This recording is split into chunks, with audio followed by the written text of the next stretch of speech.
સ્વાધ્યાય 4.1 અંદર 4.1 અંદર ક્વેશ્ચન નંબર 2 જોવાના છીએ. ઠીક છે, લખેલું છે 360 લોકોને, ટોટલ લોકો કેટલા? 360. સીધે સીધો હિસાબ. શિયાળો, ઉનાળો અને ચોમાસું એમ 3 ઋતુમાંથી પોતાની પસંદગીની ઋતુ માટે મત આપવાનું કીધું. તો એ જણાવવામાં આવ્યું ત્યારે મત આ લોકોએ આ રીતે આપ્યા. ઉનાળાને પસંદ કરવાવાળા લોકોએ 90 મત આપ્યા, ચોમાસુ ઋતુને પસંદ કરવાવાળા લોકોએ 120, અને જે લોકો શિયાળાને પ્રેમ કરતા હતા એ લોકોએ 150 લોકો એવા હતા જેમણે મત આપ્યા. ઠીક છે, તો આ ટોટલ સવાલો કેટલો થશે? 360. કેમ કે લોકો કેટલા હતા? 360 હતા. ખ્યાલ આવી ગયો? તો આપણે યાદ રાખશું. હવે આગળ પ્રશ્ન પહેલો, કઈ ઋતુને સૌથી વધુ મત મળ્યા? સૌથી વધુ મત મળ્યા મિત્રો 150, કેમ કે 90 ને 120 ઓછા છે. શિયાળો, તો કઈ ઋતુને? તો કે શિયાળો. શિયાળાને સૌથી વધુ મત મળ્યા. ઠીક છે, તો અહીંયા પહેલો પ્રશ્ન તો બરાબર થઈ ગયો. ચાલો બીજો પ્રશ્ન જોઈએ. તો ચલો આને થોડું નાનું કરીને મૂકી દઈએ ફર્સ્ટને, અને ક્વેશ્ચન નંબર 2 ને આપણે આગળ લઈએ. હવે જોઈએ તો પ્રશ્ન એવો છે કે દરેક ઋતુના વૃતાંશ માટે તેના કેન્દ્ર પાસે ખૂણાનું માપ કેટલું થશે? મિત્રો ઉદાહરણમાં અને પ્રયત્ન કરવામાં આપણે જોઈ ગયા છે એ જ રીતે આપણે આ પણ પ્રશ્ન સોલ્વ કરવાના છીએ. દરેક ઋતુના વૃતાંશ માટે, વૃતાંશ એટલે અહીંયા આપણે જે પાઈ ચાર્ટ દોરીએ કદાચ, તો તેના કેન્દ્ર પાસે ખૂણો કેટલો બને? આ ખૂણો કેટલો બને દરેક ઋતુનો? તો એ આપણને પૂછ્યું છે. તો એના માટે આપણે ચાલો શોધી નાખીએ ફટાફટ. અહીંયા જે આપ્યું છે એ પહેલાં લખી દઈએ, ઋતુ અને મતની સંખ્યા. હવે આપણે ત્રીજો અહીંયા પોઈન્ટ એવો દોરી દઈએ કે વૃતાંશ પાસે બનતો ખૂણો, તો સીધું આપણે જે આગળ કરતા હતા એમાં સૌથી પહેલું 90 લખશું, જે આપેલું છે અહીંયા. પછી કુલ લખશું, તો કુલ મત 360 ખબર છે આપણને.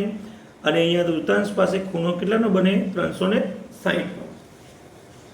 કેમ કે કોઈ પણ પાઈ ચાર્ટની વાત આવે ત્યારે આપણે કુલ જે ખૂણો બનતો હોય 360નો એ અહીંયા ગુણાકારમાં કરીએ એટલે આપણને વૃતાંશમાં જે ખૂણો બને એ મળી જાય.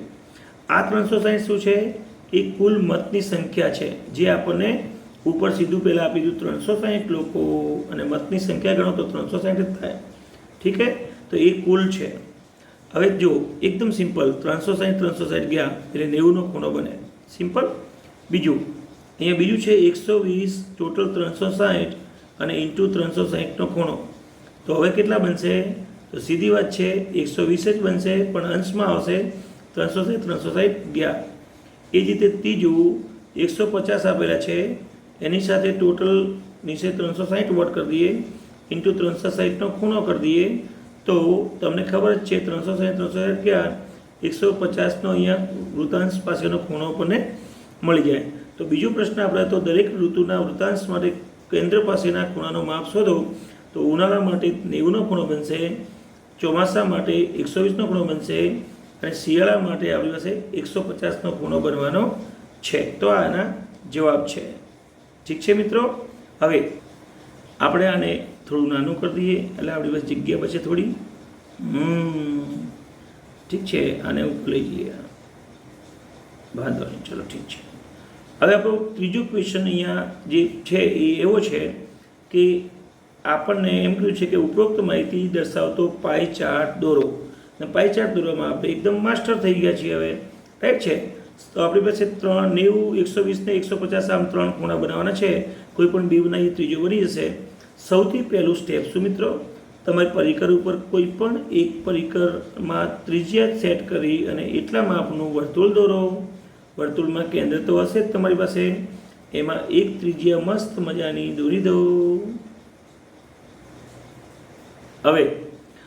હવે તમારે એક પહેલાં 90નો ખૂણો બનાવી દેવાનો. એટલે 90નો ખૂણો બનાવવા માટે તમારે કોણ માપનો ઉપયોગ કરવો પડશે. હું અહીંયા અંદાજ બનાવી રહ્યો છું. ઠીક છે મિત્રો. તો હું અહીંયા નીચે બનાવી દઉં એટલે આપણને ખ્યાલ આવે. આ 90નો ખૂણો અંદાજ લાગે છે અને 90નો ખૂણો એટલે આપણે કઈ ઋતુ થાય? ઉનાળો. તો 90નો ઉનાળો પસંદ કરવાવાળા લોકો 90 મત આપ્યા. બીજો ખૂણો કયો બનાવીએ આપણે? 120નો બનાવીએ. તો 120નો બનાવવા માટે કદાચ આ 90નો બને છે, આ ખૂણો બનાવું તો 90નો બને, તો આ 120નો હોઈ શકે. એટલે હું આમ જતો રહું. તમારે કોણ માપકનો ઉપયોગ કરવાનો? હું અંદાજ બનાવી રહ્યો છું. આ 120નો ખૂણો બની ગયો અને 120નો ખૂણો બન્યો એ આપણને બીજા નંબર ચોમાસું આપ્યું. તો ચોમાસુનો ખૂણો બની ગયો, અર્થાત આ તમને સીધો 150 જાતે જ મળી ગયો. હવે કોઈ માપવાની જરૂર નથી. અને એ 150 ખૂણો શિયાળો બતાવે છે. તો આ રીતે પાઈ ચાર્ટ પણ તમારો એકદમ સરળ રીતે બની જાય છે, કોઈ પ્રશ્ન નથી. અને તમે આ કોઈ પણ પહેલાં લઈ શકો. પહેલાં ઉનાળાની જગ્યાએ ચોમાસું પહેલાં લો, પહેલાં શિયાળો લો. તમારે ફક્ત આ ખૂણા આવવા જોઈએ, આગળ પાછળ ગમે તે ચાલશે. ઠીક છે મિત્રો? તો આ વિડીયોને રિપીટ કરી બરાબર સારી પ્રેક્ટિસ કરીને સરસ તૈયાર કરજો. બાય.